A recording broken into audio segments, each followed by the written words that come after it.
60,000 ఉద్యోగాల్లో అస్మా ఎందుకు లేదు? 60,000 ఉద్యోగాల్లో అస్మా ఎందుకు లేదు అని జెప్పేసి నిన్న మీరు క్వెషన్ జేసిర్రు గదా!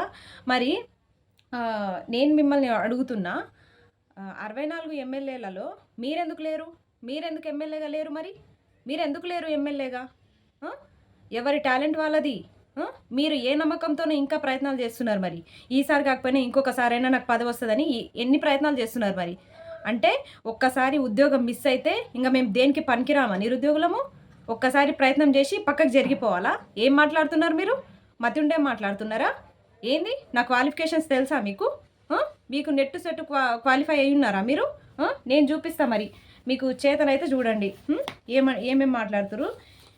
ఏంటి 60,000 ఉద్యోగాల్లో అస్మా లేదా? అస్మా ఉంది. బట్ మీరు చేసిన తప్పిదాల వల్ల అస్మా ఈరోజు ఇక్కడ కూర్చొని మాట్లాడుతుంది.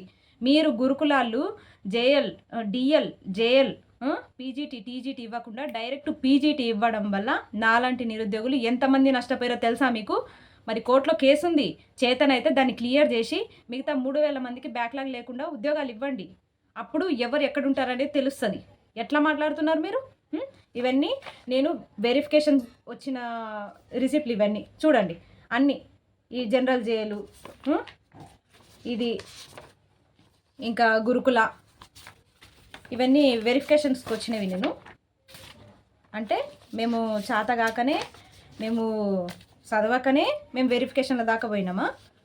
వెరిఫికేషన్ల దాకా వచ్చినామా? మీరు పెట్టిన వెరిఫికేషన్స్ దాకా వచ్చినామా? ఎట్లా మాట్లాడుతుర్రు? ఇంకేం మాట్లాడిర్రు మీరు? మీరు పీహెచ్‌డీ తెచ్చుకున్నారా?